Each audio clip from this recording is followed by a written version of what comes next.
गुलाबाची झाडं किती सुंदर आणि छान अशा गुलाबाच्या झाडाला कळ्या किती, हे लाल कलरचं गुलाब आहे, ह्याला छान कळ्या आलेल्या आहेत. त्याच्यामुळं आपण त्याला देणार आहे खताची गरज पडते झाडांना.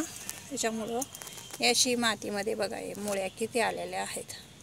तर असं खुरपणी केली की झाडांच्या मुळ्या आहे बघा, अशा खूप मुळ्या निघतात.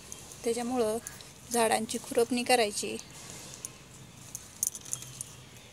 झाडांची खुरपणी केल्यामुळे अशा मुळ्या वरती आलेल्या निघतात छान अशा. त्याला आपण गांडूळ खत देऊया. ते आपण गांडूळ खत घेतलेलं आहे.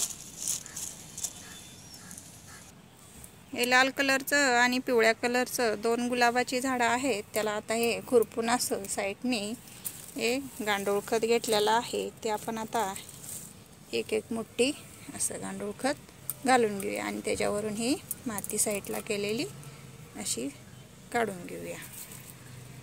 इकडून एक मुठ्ठी दिलेली आहे. त्याच्यावर आता माती कवर करून घेतलेली आहे छान अशी. छान आपले झाडं फुटलेले आहेत, त्याच्यामुळं त्याला खताची गरज पडते. त्याच्यामुळं आपण काय केले, ही माती अशी साईडला करून झाडांना आपण खत देऊन घेतलेलं आहे. झाडाला आपल्या या दोन्ही कुंड्यामध्ये खत घालून झालेला आहे आपला.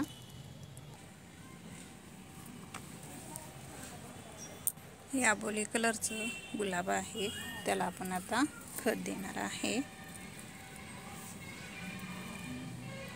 तर आबोली कलरच्या झाडाला खत देऊन घेतलेलं आहे. हे आबोली कलरचं गुलाब आहे, त्याला पण आपण खत देऊन घेऊया. छान असं फुटलेलं आहे. तर आपण ह्याला पण खत देऊन घेतलेलं आहे. तर आपण याला खुरपून घेतलेलं आहे. आता खत देऊन घेऊया. तर किती सुंदर वांग्याचं झाड आहे आपले. छान असं वांग्याच्या झाडाला वांगी लागायला चालू झालेले आहेत. कळ्या पण भरपूर आहेत. छान अशा कळ्या आहेत वांग्याच्या झाडाला. एक आपलं वांग लागलेलं होतं, ते आपण खराब झाल्यामुळं काढून टाकलेलं आहे. तर हे वांग्याच्या झाडाची माती छान आपण अशी खुरपून घेतलेली आहे. खत घालून घेतलेला होता आपण याला. छान आपलं झाड असं सुंदर आलेलं आहे. एक जोराचं झाड किती सुंदर, त्याला कळ्या आलेल्या आहेत.